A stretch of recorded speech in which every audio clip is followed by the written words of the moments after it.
সুপ্রিয় দর্শক, আসসালামু আলাইকুম। আজ বেলা আনুমানিক 4টার দিকে মেহেরপুর জেলার গাংনী থানাধীন ভিটাপাড়া গ্রামে ঘটে গেল এক হৃদয় বিদারক ও মর্মান্তিক দুর্ঘটনা।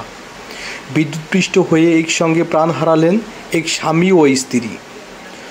ঘটনার সূত্রপাত যখন পরিবারের কর্তা গোলাম কিবরিয়া কোনো এক কাজে বিদ্যুৎ লাইনের সংস্পর্শে এসে বিদ্যুৎপৃষ্ট হন।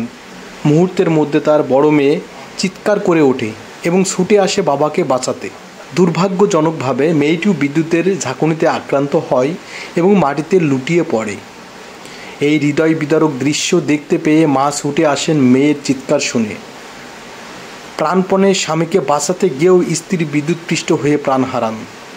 এ যেন এক মঞ্চে রচিত পুরনো ট্র্যাজেডির করুণ পুনরাবৃত্তি। এক মুহূর্তে থেমে গেল দুটি প্রাণের স্পন্দন, অথচ বাড়িতে রয়েছে 3টি অসহায় কন্যা সন্তান, যাদের চোখের সামনে ঘটে গেল এই ভয়ঙ্কর ঘটনা। মৃত ব্যক্তির নাম গোলাম কিবরিয়া। তিনি গাংনী উপজেলা চৌগাছা ইউনিয়নের 3 নম্বর ওয়ার্ডের বাসিন্দা।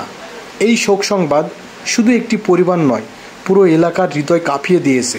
দোয়া করি আল্লাহ তাআলা তাদের উভয়কে জান্নাতুল ফেরদাউস নসিব করুন, আমিন।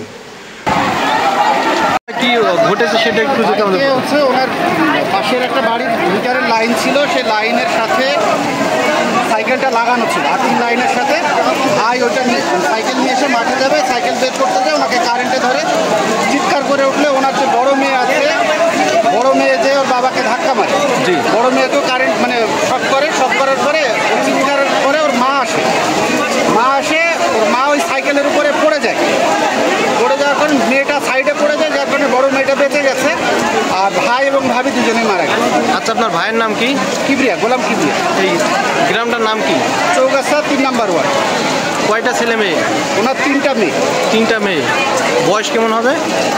বয়স 55, ভাইয়ের বয়সের কথা? জি। ভাই 50-এর কাছাকাছি। 50। আচ্ছা, ঠিক আছে, ধন্যবাদ।